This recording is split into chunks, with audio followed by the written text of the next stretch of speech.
Ta-da!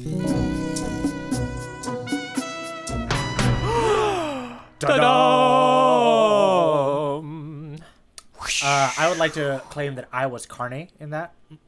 That makes you Patty.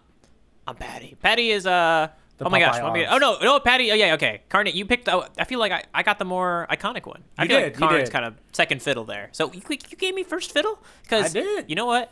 I wouldn't say that in maybe people that are listening to this podcast. I wouldn't say that I am first fiddle. In fact, let me go ahead and tell everybody which fiddle I happen to be because we are the Grand Line Tourist Podcast, chapter by chapter examining or re-examining, depending on which one of us you are, of Aiichiro Oda's One Piece. I would say that I am second fiddle. No, you're a fiddle in training is what you are. Fiddle in training. Right? You got one of those small children's fiddle that you learn to train on and how to hold, and the strings are softer. That's the fiddle you have. Ooh, I got a fiddle with soft string? Oh my goodness. I am so excited now. Right? Like it's a soft string fiddle. I don't know. It's weird. There's unicorns on it. What I'm describing is my niece's violin. I don't know why I'm describing that for you. It has unicorns on it? Well, she put stickers on it. And it's also blue. I think it was a weird color. She bought like a really weird color violin. This is awesome. I have a violin. I do not have stickers on it, and now I feel is like a violin I'm and fiddle left the out. same instrument?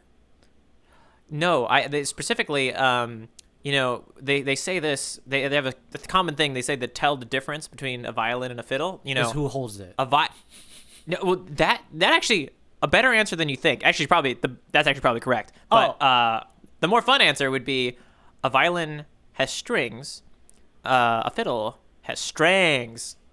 Oh, I hate every part of this. All right, we're going to keep going. Yeah. Shout out to my violin teacher, Christopher.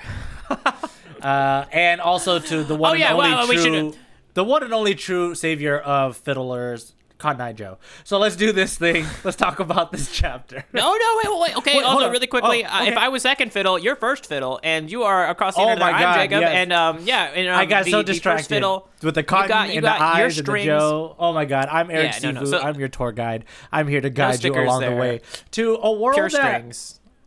Will a fiddle eventually show up in One Piece? I think you have to stick around. Do I know the answer to that question? I might not. Oh, who knows? And either way, I'm just chucking it out early. We're gonna get all this section of the podcast done real fast. Tinfoil hat. There will be a fiddle or a violin. Actually, I'll go for both. There will be both a fiddle and a violin, and it's gonna be based on who happens to be holding it and what they're playing. They're both gonna show up in One Piece at some point. There's no way. There's someone's gotta play that type of instrument somewhere on the Grand Line or elsewhere. Dude, I love all of that. I wrote it down. It's in my notebook now. It's in my One Piece moleskin, and now it's gonna have to be. It lives in record. Yes. All right. Let's. That said, yeah. No, Can I think we go over this chapter, Jacob? You got a little breakdown for us? I'm gonna let you do my job for this chapter and just read the itinerary. All right, hear ye. It is chapter 67. I say that during Letters at Port. I don't say hear ye for the itinerary. Well, maybe you shouldn't trust me to do this. I'm second fiddle after all. I have the soft strings and the stickers, so things are going off the rails here. And let's see exactly how they go off the rails. We have Jin committing to piracy with Krieg. He intends someday to meet Luffy on the Grand Line. And so, weak and bloodied, not sure how long he'll live, he carries Krieg away.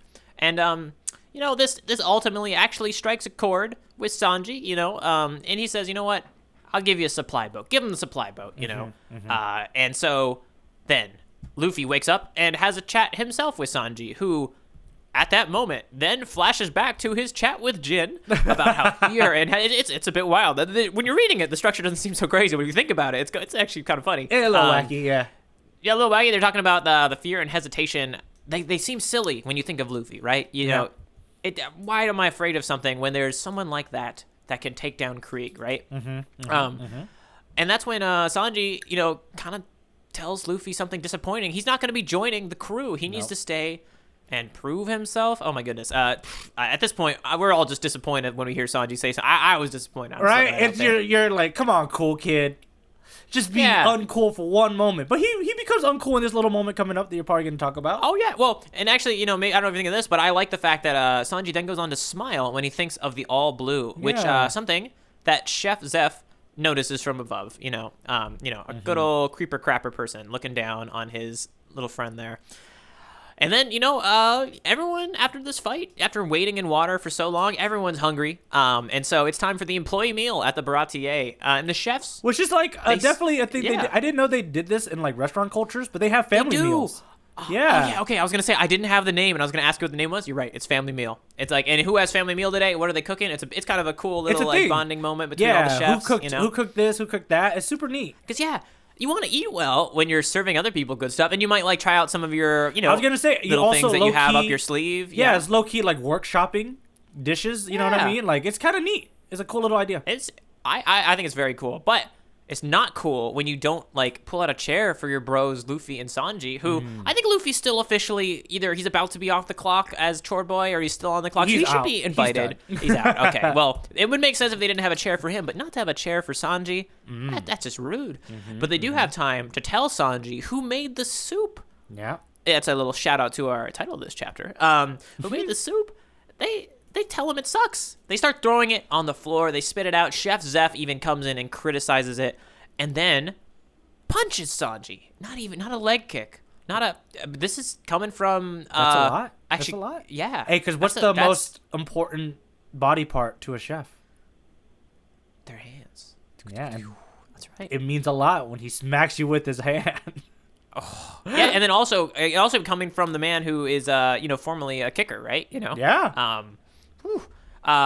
Luffy though seems to be enjoying the soup and is like, what's going on here? I really dig this soup that Sanji made, and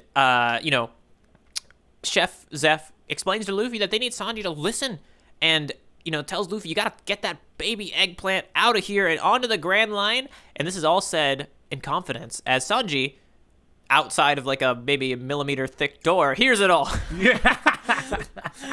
And I think that covers up pretty much everything that has happened in this chapter that had revolved around this delicious soup that Sanji made. Also, the most important part of this chapter is that at the end of this chapter, Oda gives us a perfectly good scheduler. My goodness, a one-piece scheduling piece of paper that we could use to schedule our day. I do like this, and that was cute that I think somewhere in the explanation he says that he put like I think he put 7 periods on it, but notes that in general he thinks there's only 6, but he just wanted to like kind of cover everyone's bases in case they had a 7th period. And I was like, oh, look at that. And also a scary thing that's cultural, it has Monday through Saturday listed on there, with Sunday being the day off. I don't know. Do you work 6 days of the week over there, or is this for 6 days of school? And the school they do. They have 6 days of school. They have a lot of days. Yeah, Sunday's like the only day off. Yeah. Oh boy. I mean, That's also why they're killing us academically, may I add. We got that spunky street smarts that we gain in that day that we take off and we, consume all our, That's true. I spend my street smart days reading manga, so I guess that makes There we go. Yeah. Yeah, just as, and that's going to really put us ahead in the global economy. Oh, yeah. It's just in. Buggy's crew after the battle. Part 22. Richie. Alvin. Did I say that right? Yeah, I think so. Yeah. Richie Alvin. I don't know. It's French, I think. Yeah. Richie's pirate crew stewed in red wine. It's very fancy. And this is just a knock in the teeth to the whole fact that Richie was at one point the pirate captain, because his name is in this title, but it's Buggy's crew. Good lord. Oh god, it's such a good panel, man. Such a good cover. Look how scared they are. The wine's not even going into the soup, it's going off that dude's head. Did you see that? Psh, yeah, no, they're And then he has like a whole basket full of veggies that they're gonna add. And what's the title of this chapter again, Jacob? The soup. Yeah.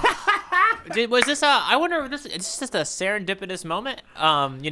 Maybe he was thinking, hey, I'm gonna have them get cooked by the natives, but then he's like, oh, I'm also writing a chapter about soup. They're going to get cooked into soup by the natives. That's what we see here. Oh, we also see a lot of spears, too. If you want to shout out to some spears from last chapter. Yeah. Pointing at and let me tell you, in the bowl. Their spears aren't chewed on because they're about to chew on some bones. Human bones. Yeah. And lion bones because Uchi's in there. No, so that's a lot of fun, but also a lot of sadness for Richie there. I don't know how to feel about that. That said, do you have anything that you want to let me know about how you felt in this chapter? Wait, before we move on, 67? You can see the logo of the tribe right on the pot, on the bowl. So on the pot. Again, we talked about it, right? It's like a paw. It's like a bear paw. But also, if you look really close, it also looks like little human heads in a stew. Oh, very interesting. It's point a out bunch there. of It'd be funny different if one of those little human heads had a mane, then it would be like, oh, foreshadow. But no, yeah, little. Yeah, it's still good. Yeah. Is that Wait, cool? do we know the name of their clan? Did we get revealed the clan name? Kumate, I think. Oh, okay. Yeah. No, but yeah, I like. Yeah, that's actually a pretty deep cut if it's supposed to be symbolically representative of like What they do. cannibalism. Yeah, no. And I think this or is like eating humans. Yeah, exactly. Which I think that he was trying to go for in a lot of fun ways. They're so Right excited on. to eat them. All right, let's talk about this chapter. First off, my one thing I want to talk about is, do you think Jin is leaving the Creek Pirates? Or do you think he's staying with the Creek Pirates? That's a good question. Because last chapter you mentioned something about it sounded like you were more on the camp that they were going to stay together, him and Krieg. But I honestly don't know. I don't think I felt like him and Krieg were going to stay together. I didn't feel like necessarily him, Krieg, and the rest of the crew pirates were going to stay together. I feel like I was thinking this is hey, man, you're my best friend, and I followed you into battle, but clearly this battle thing isn't working out for you. Let's get drunk. Let's talk about our futures together, and let's. I feel like this is my theory about how they're gonna be different. They're gonna do something else. Like this is where we need to become chefs, or like something different is in the future for these two characters. No, because he says he's still gonna be a pirate. You're right. No, okay, so that might be maybe that my prediction really can only apply to Krieg there. Yeah. Yeah. So I don't know because I don't think Krieg.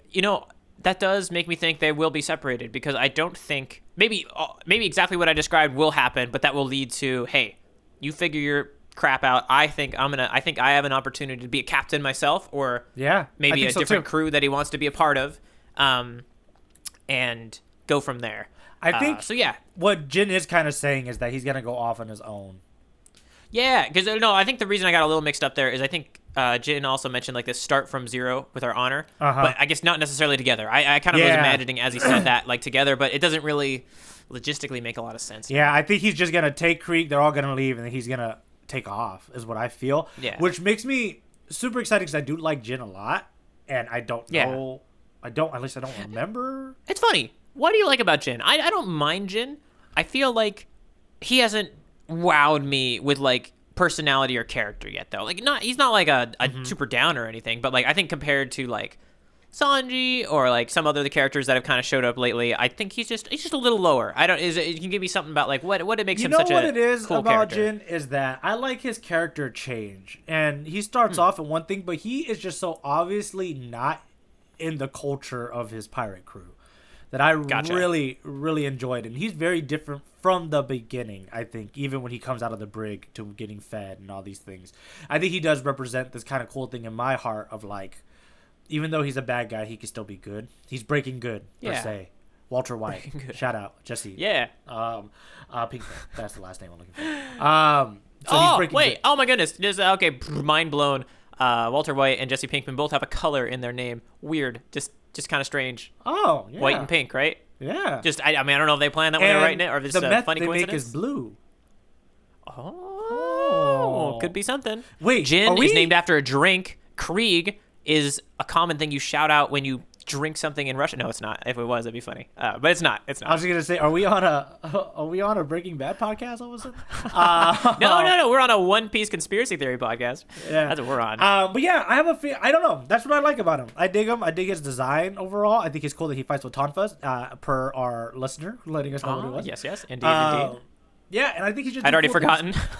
I wouldn't have been able to say Tonfas. I want to see him again. Like that's how much I like him. I do want to see him again. All right. You'll be in my heart. I want to see you again. I feel like you've just been quoting song lyrics over and over while you wax poetic about Jin. Oh, yeah. That's what it is. Not intentionally. Just naturally. You're just good. I'm a natural plagiarizer. There we go. That's what everyone wants to be when they grow up. A natural plagiarizer. So there's more stuff that happened in this chapter. What did you think about? I got a title for what the next part we're going. And it's called Old Sanjieler. Sanjieler. Yes, it's a reference to Old Yeller. Oh specifically, my gosh. Okay, well, thank you for telling me that one. Specifically at the end where the boy's like, go away, get. Or is that Old Yeller? No, Old Yeller, he shoots it. I'm talking about Lassie, you got this wrong. When you said that, I was like, Are you like telling me Sanji's gonna be dead soon or something? Oh no! No, you're definitely thinking of a lot of movies potentially. I don't actually know if there's a dog movie where they say "get" like that. There is one. There's one where he's like, "Get out of here, go, get." Air Bud? Might be. So Air the dog. Bud. I don't think dogs. It doesn't make sense for dogs because dogs go in the wilderness to like die. It makes sense for like a wolf. But no, but the little boy was like, "You need to get out of here, or else they're gonna do bad things to you. Get Okay. out of here." I might be thinking of Air Bud. That might be a plot point of Air Bud. Regardless, write us in at grandlinetourist@gmail.com. Let us know the best dog-based movie that we're attempting to reference that we just don't quite know what it is. Is it Air Bud? Is it Air Bud? Is that you got to get out of here and practice your three-pointer at the mountain? Oh, Yeller, I don't know. The kid shoots the dog. I forgot that. No. completely. As you were going through that, I was like, okay, how's he gonna tie back the fact that we shoot the dog? I was like, at the nope, end of this, he didn't just go for it. Super dark. Zeph goes up behind him, and Zeph tells Sanji just to keep looking at the sunlight and think about East Blue, and that's the My end. gosh. That would be the darkest moment in One Piece so far. And it's just a typical Tuesday for John Steinbeck. So, is that who wrote Of Mice and Men? I think you're right. I was thinking Grapes of Wrath. I think you wrote that too. But I haven't read Of Mice and Men. So We're killing it with reference today. Anyways, that's Yeah. what I kind of felt like this chapter was. Which, get out of here, Sanji. Get. We don't like Yeah. you anymore. Sort of stuff. So, And also a little funny that they. Yeah, well, it's funny that they do that. Yeah. While also letting Sanji in. Like it. I'm not quite sure I can buy that they don't think Sanji is outside the door listening. I'm not sure. Yeah. Do you think we're supposed to believe that everything that goes on once Sanji has left when they're talking to Luffy is stuff told in confidence with the expectation Sanji would know it? And I feel like that's what they're trying to go for. I wrote this down. I think that being mean and fighting is kind of just the love language that this stupid restaurant communicates as.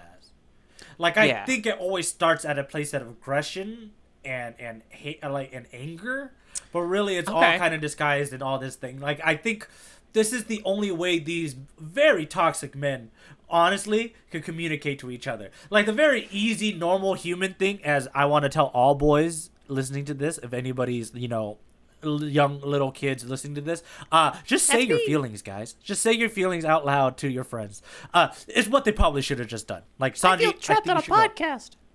Right? But the fact that they have to go through this whole gigantic workaround of manliness display and stuff, I do think this is just how this restaurant communicates. No, and then I think in that case, the Sanji outside the door listening, regardless, it's almost like it doesn't matter that he didn't hear it because he heard the actual message, which was the your soup sucks. Like, Sanji, it's almost like that's actually more for the listeners, for the readers of the manga to kind of just fill us in that, like, this is what was said with that interaction in a way. I mean, with everything too, right? The moment they walk in, they don't have chairs.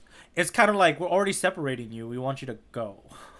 Yeah. Well, yeah, you don't have a seat here anymore because you're with Luffy's crew. And then I think everything is just, with the gigantic exclamation point or period at the end of it, is Zeph smacking him with his hand. Yeah. Right? Yep.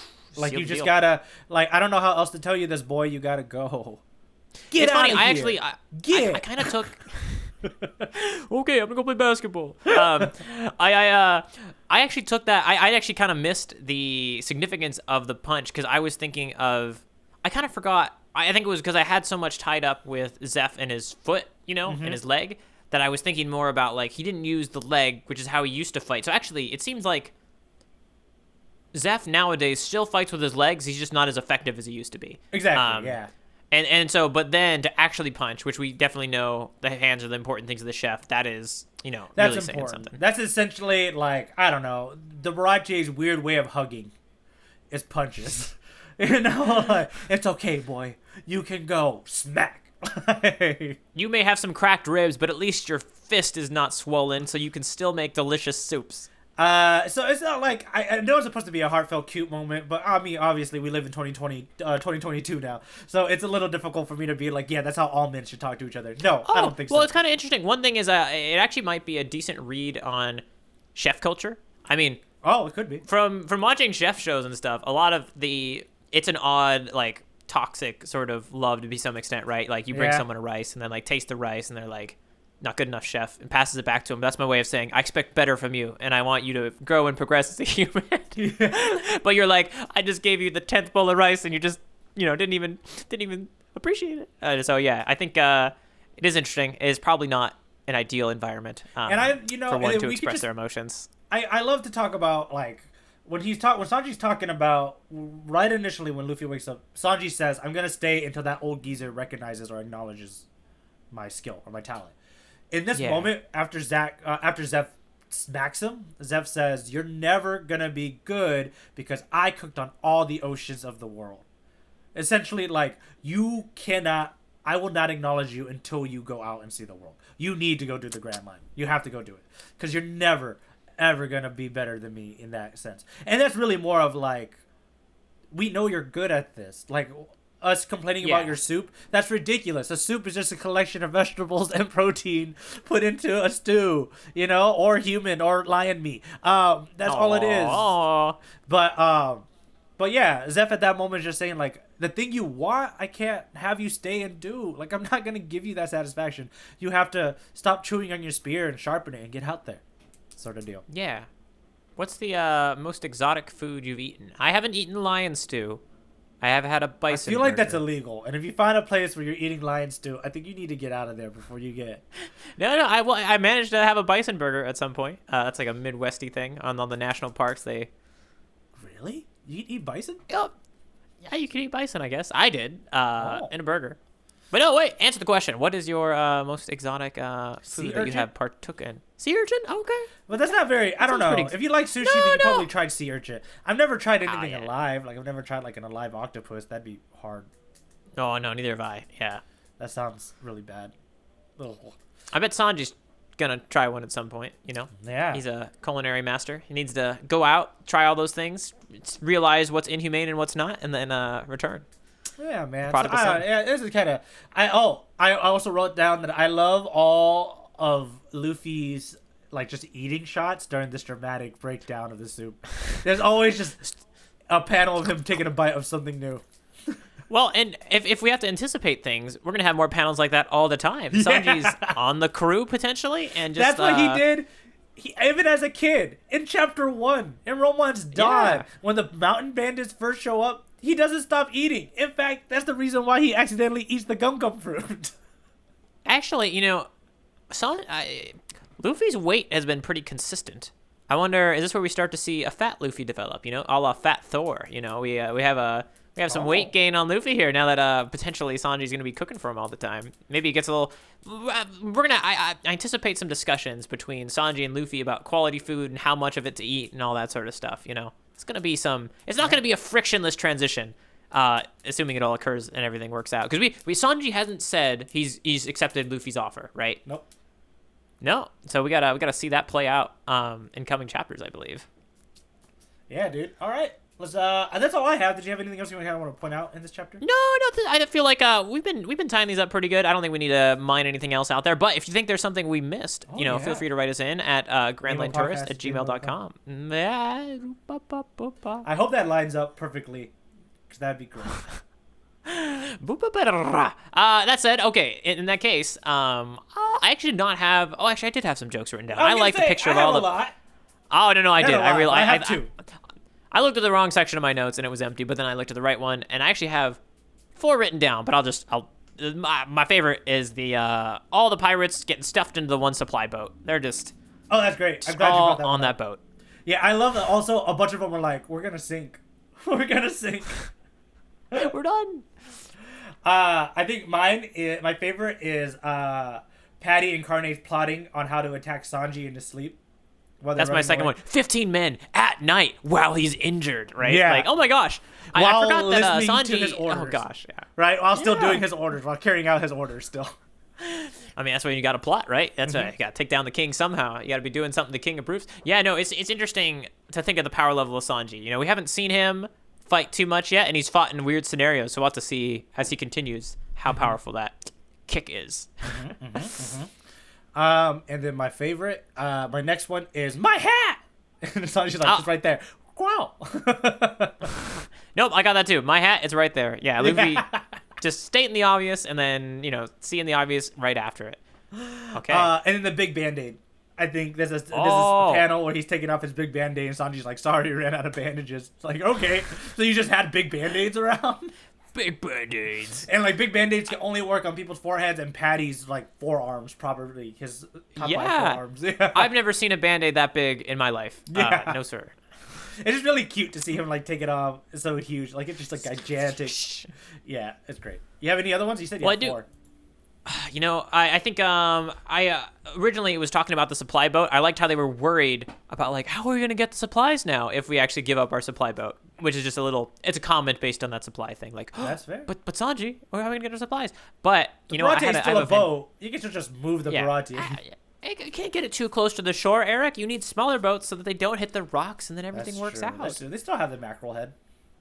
Yeah. Okay. No, mackerel head. Isn't there 2 of them? There was the thing that came out of the boat. It said like part 1 or something, or like Mach 1. I can't remember. Oh, it was Mach. Yeah, it was Mach something. Yeah. Regardless, though, you're gonna need a big Band-Aid because we're about to enter the panel, the battle. And you know what? I usually take it. So why don't you explain to our readers out there the manga? What is this panel yet? But yes, this is the panel battle section. Oh yeah, double battle for you. Can you upload your panel and explain what it is? Yeah, at the same time, dude. And actually, yeah, go for it. Yeah, so this is exactly what it sounds like. It's Jacob and I finding some panels in this chapter, our favorite ones per se, our strongest ones per se, throwing it at each other and being like, yeah, mine's better than yours. And I say, yeah, nah, mine's better than yours. And then we both laugh about it, we hate about it, we slowly drift apart, and then one day we just realize that our relationship's just not the same as it used to be. You know what I mean? And then we go our own separate ways. Not since that one 5 panel years, battle. We'll come back together and decide that everything is in the past and we're different people now. And our panels are grown. They're different and they're gone and they're off on their own. And maybe it's time for us to grow and change. That, folks, is the panel battle. Also, feel free to join into all of that. You can go ahead and join in all of that by emailing in at grandlinetourist@gmail.com, by submitting your own panel, and maybe getting to your own fight, and then we can have our own very complicated threesome of a relationship. Ooh. Yeah. I did a lot there. Dang. Yeah, no, you brought me in. I was in tears, and you talked about threesomes. I don't know if I'm excited. I'm just confused. Frustrated. Oh, man. Oh, look at this. We have Sanji and Luffy talking. Sanji on the right, arm outspread. Luffy on the left, sitting in his famous crisscross applesauce position on something that doesn't seem like it would be that comfortable to do that on. The railing at the edge of the Baratier. Oh, I didn't see it, Eric. I didn't see it when I was reading it. Oh, no. And this is a very low-positioned, upward look at this conversation they're having. And this is the conversation that we know from panels after this that Zeph hears, but for the attentive reader, which, I mean, we need to give Eric, like, gold stars, because, like, he always gets these. You can see the hat of Zeph in the background, because it's kind of huge, and it's just, like, pointing off of the Baratier, and so you know, not only that Zeph is up there, but you also know his head is inclined over the bow, so he can look down at the conversation, get a good ear about what's going on, because he wants to know what's going through his boy Sanji's head at this moment. You know, man, is he Zeph ready to loves leave? this boy, Is he? Dude. This is love. Oh my god. He loves Sanji so much. Look how happy he is watching how happy Sanji is, man. He loves him enough to slap him in the face and go, "Get out of here, get!" Don't come back. That's why I'm gonna shoot you. I also love that the beginning of this page, like, it works as a whole page. I think this page is beautiful because it starts off with the POV shot or over the shoulder shot or over the top of the shot of his hat, of Zeph's hat. That's the first panel. Then you see Zeph, you see Sanji happily explaining what all blue is to Luffy, and then we get this beautiful shot here in the middle of all three of them in it, and look how into Luffy, like, Luffy shares in his excitement. Luffy's not there poo-pooing the excitement, not doing what the original, when we first learn about Sanji's, like, goal, he was laughed at by these chefs. This is like Luffy buys in, and so does Zeph, and it's just great. And all three of them are in the shot, and you get to see Zeph's hat in the way in the background of this shot. It's cool angles. I like what you said last chapter about how he always chooses the most interesting camera angles to kind of establish. Yeah. No, and I mean, like, yeah, like, I mean, it's almost like if you were to follow the line of action, it's like we're following the viewpoint of the top of Zeph's hat. Because, like, in that panel before we're so high up in the air looking down at them, and then we kind of like follow the hat and then kind of invert her, and now we're looking up. It's very cool. Very, very nice. And Sanji's very left oriented in this one. Zeph's on the right. It almost kind of feels like, in some ways, they're talking to each other about their dream again. Well, I gotta fathom here. We know that there is a live action make of One Piece coming, right? Mm-hmm. Like, I want to see some of this camera creativity. I want to see like following Zeph's hat and then like going underneath and looking up. Are they gonna be able to do it? I don't know, man. I hope they try. I hope they don't like back out. I hope the camera and the framing is just as stretchy and creative as the characters and the action. And I know they did Baratier because they showed screenshots of building this ship, so they're doing this arc, right? That's far. We know it's going that far. Yeah. Yeah, I wonder. I mean, it actually seems like that actually feels so far already that I wonder: are they skipping a bunch? Is Baratier like the first thing they're gonna do? I'm interested to find out. I know. But probably not as interested as you are to find out what possible panel I could ascend to contend with your panel. Is it the one on the left? How dare you? I know your tricks. Eric is now successfily telling me that he knows which panel I picked by asking me if the panel I picked is the one that it is not. And no, it is the one on the right, Eric. It's the one on the right. We have a very good close-up of Sanji probably smiling for the first time without a woman in the room. It's Sanji saying, "Ever hear of the all blue?" And with the cigarette in his mouth, everything. It's great. He's lighting up, talking about this very special place in his mind. Right? A chef's dream. A place where all of the sea animals and seafood and everywhere will live and exist in one area of the ocean. Yeah. And he looks so happy. I feel like we haven't seen this type of happiness on Sanji's face yet. And actually, the Band-Aid, was there a specific injury or is this just a general injury that we don't know about? Okay, yeah. It's like from the fight. Injury. Yeah. It's not a big Band-Aid, though. That's why, this is a callback to why there aren't enough Band-Aids for Luffy, because Sanji took that Band-Aid. The last little Band-Aid went on Sanji, right beneath the eye. There we go. Gave him just a gigantic Band-Aid. My favorite dumb little visual gag. Yeah, man. I love it. I love this. I love that we both kind of chose the same moment. Because it is very cute. We did. They're very close to each other. Yeah. This is very cute. It is very telling on him because we can infer as the readers, like, when was the last time he talked about all blue? Probably, if I had to be dramatic about it, not since he found out that Zeph lost his leg. Yeah, I definitely agree with talking about. I don't think it's left his mind, though, right? Yeah. Like, it's one of those things that, like, I think you're just imagining, like, the tortured artist, the person who thinks they got songs in them but doesn't write them, right? This is the tortured chef, the person who wants to go out and explore the culinary world but doesn't feel like he can and is stuck on this boat and not allowing himself to fulfill those dreams. Mm-hmm. Mm-hmm. Yeah, man. What a great chapter. We had fun here. We had fun here talking about the soup. I even went as far as to figure out if there's some sort of definition of soup that I missed. No, I can't tie it other than the fact that they threw away his soup. Well, we got the fact that, to have a good crew, you need all those different vegetables to make like a good broth and all together. Yeah. So Luffy's building Luffy's building the soup of a crew right now, and he finally has his soup creator because food brings people together. Maybe we should stop there. Maybe Sanji's the broth. You know what I mean? Sanji's the broth? Or the protein. No, Luffy's probably the broth. I don't know. You know what, writers? You guys should tell us metaphorically what each crew member currently of One Piece, of the Luffy pirates are. That is what piece of what ingredient they are in the soup. All right, we've just decided what our automatopoeia is. It is the sound. Oh goodness, have we? Yeah, and it's the sound of the soup falling, various soups, bowls of soup falling on the floor. Very, very good. I just want to let you know where I thought you might have gone with it is I thought I was going to get to be Old Yeller and you were going to shoot me, but I quite like being soups falling on the floor. No. If we really want to pay it off, is Old Yeller being put into a stew. All right, so we're going to dump some Old Yeller stew on the floor. Here we go. What is Richie but an Old Yeller inside of a soup? It's already happened. In. That's the most poetic sentence we have ever put on this podcast. That's a t-shirt. Someone make that shirt. Let's do this thing. Woo. All right. You ready? Ready. Here we go.